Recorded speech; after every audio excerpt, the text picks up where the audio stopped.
Hi, my name's Anna, and today we'll be talking about my supermarket tour for Sociology 808 with Monica Corzin. This tour was based off of aisle 1, Going to Market, in the Supermarket Tour by OPIRG Peterborough, 2011.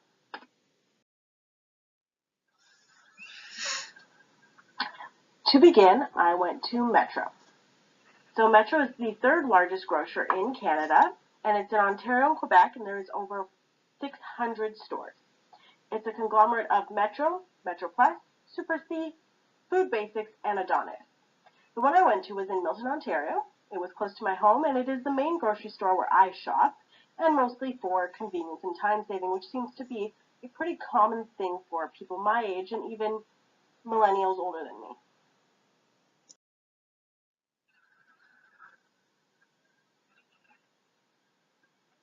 The first aspect of the store that I'm going to talk about is the entrance. So the supermarket guide actually does bring attention to the entrance in regards to how many entrances and exits there are to the store. And in this case with Metro and in the case of most stores, there's only one entrance and one exit. And this is to control the flow of the human traffic within the store and to ensure that you have to walk through all areas to make your purchases. The supermarket guide also outlines the fact that they will place specialty items near the store entrance, and that includes plants, wines, gourmet food, and candy. And so in this case here, you can see they already have the seasonal planters outside ready for impulse buy.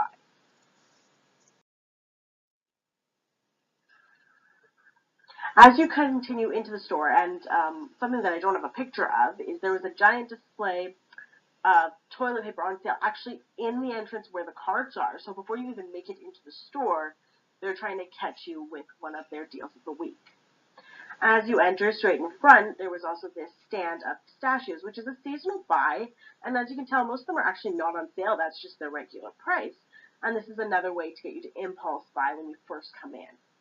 And the other thing I noticed was that actually the prepared food was right next to the produce and right when you walk into the store.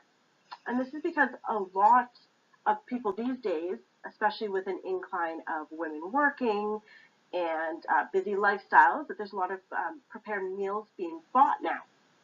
And so they're trying to grab that attention right when you walk into the store. So you see that and you buy the food when you're hungry and you're ready to go home after your grocery shopping and you don't want to cook anymore. And so I think that's something that we have to be really careful about because it is right there and it's meant for that impulse buy.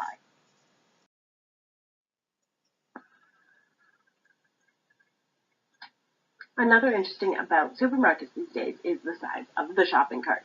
So as you can tell here, it's double layered, it's quite deep, and this is so that it gives the illusion of an empty cart while you're shopping and you want this feeling of a full cart. So you're going to add in a few items here and there because you really don't think you're purchasing that much.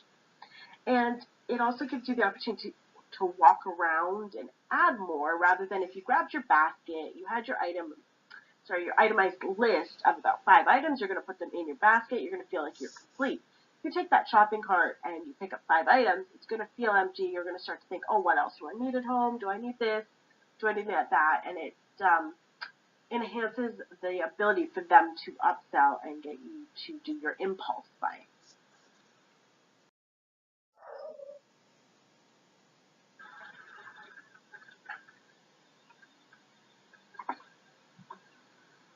Next is the lure of the store. So this is what brings you into the store. And so Metro actually offers Air Miles, which is a points collection system for travel. And actually, they do a pretty good job with it. They even send out emails giving you your newest deals of the week, how many points you can get here, multiply your points there. Also, they've become a one-stop shop. And so this is to get you to come in and get all of your stuff at once. So you think of that store so you don't have to make multiple stops. So for example, Metro has the prepared foods that we talked about before. They also have a pharmacy, which is actually quite large. I think they have about 7 aisles worth of stuff. And then there's also the air fresheners, the garbage bags, paper towel, facial tissues, cleaners, deodorants, detergents. And actually, quite interestingly, the only thing I picked up when I went in to do this shopping tour was laundry detergent. Now, the interesting part about this is they actually can charge more for these items because you're going in for convenience. Now, if you were to take this and do smaller shopping trips in different areas, because each store will make up for lost profit on certain items by making other items expensive. So if you can find a store that has certain items cheaper, it's actually wiser for you to go to multiple stores and save money that way. The next thing I wanted to talk about was music. And this idea of music influencing a shopper is something that's really interesting to me and something that I've learned quite a bit about in my industry, which is hospitality and tourism management.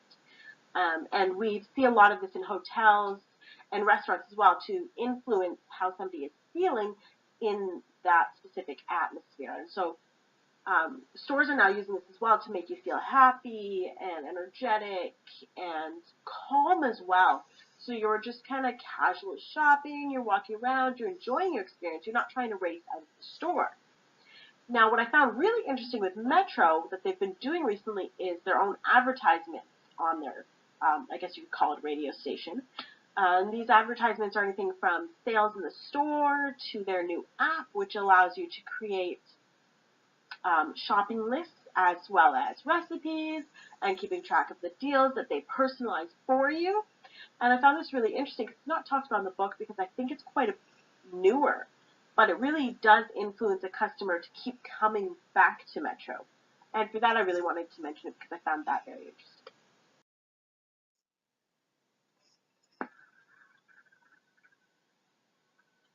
So the first aspect of product placement I wanted to talk about was actually the layout of the store.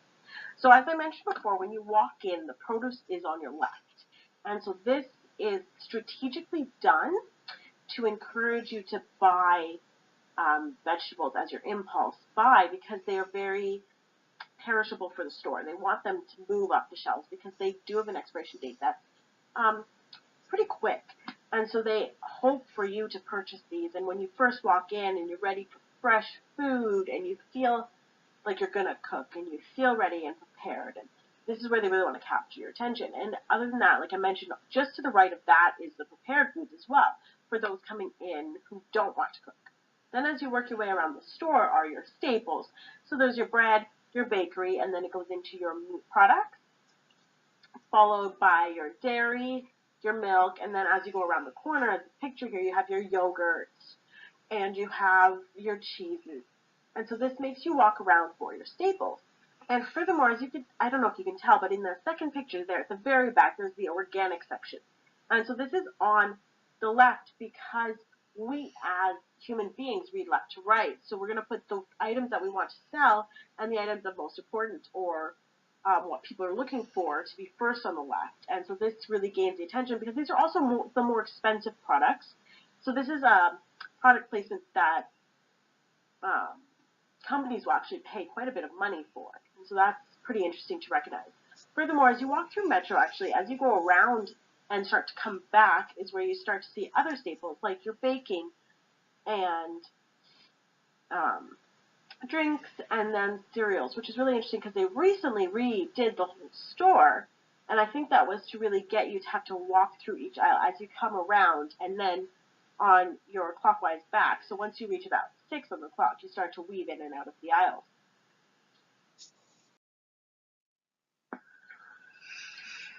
Another form of product placement that I wanted to mention is end of aisles and boutiquing.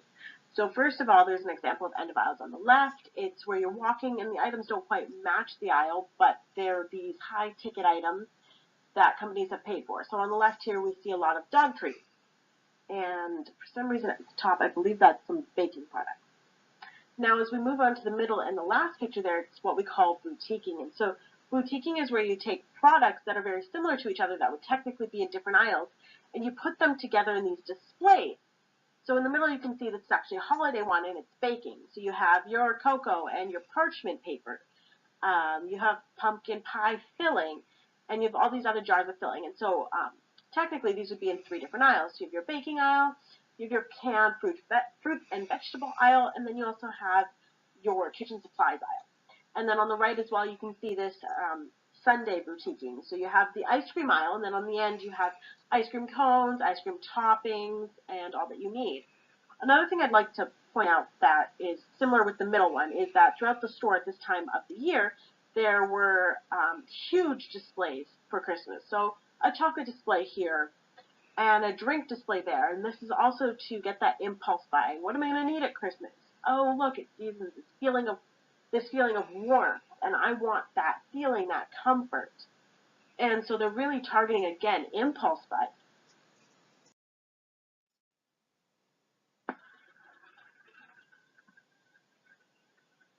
One final thing about product placement that I wanted to touch upon is the charity. And I don't want to go too much into detail about what the actual items are, since that is a different chapter in this book. But I want to talk about the placement. So as you can tell in this first picture, the food bank packages, which you cannot see in for convenience, are actually located right next to the self-checkout. And I believe that this would be for the fact that it's another impulse buy, and when you get to your checkout and you have this full cart and you see how well off you are, you start to feel bad for those who can't afford the food that you have in your cart. And so you're going to grab one of these bags, which are actually pretty cheaply priced at about $6. And you're going to throw that in as an impulse buy because you're feeling guilty and you want to share the prosperity that you have. And finally, as you walk out of the store, which I actually haven't seen in many stores but happens in Metro all the time, we have these big pictures for bidding on for certain prices, and they all go to charity. So actually, at this point there were two, and I only have a picture of one. But if this is on the way out, and again, I think this is to evoke that feeling of wanting to pass on how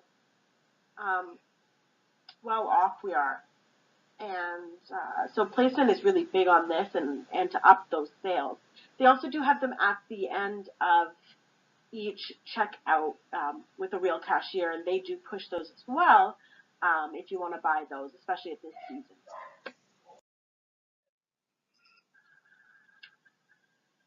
Finally, I wanted to talk about what can we do to avoid this psychology of trying to make us purchase impulse buys. So the first one is to really stick to a list and plan ahead.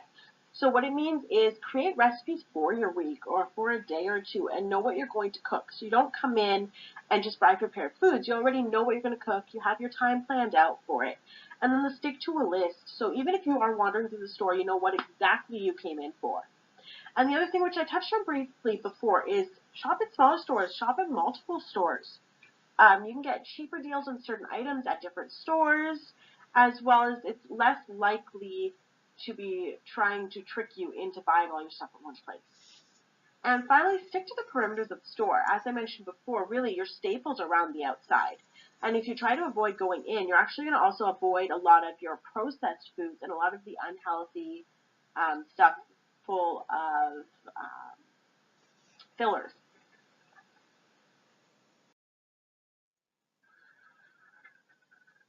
And that's my presentation. I also wanted to just make reference to the two sources I used, one from Metro and the other one is the OPIRG Peterborough Supermarket Tour. Thank you.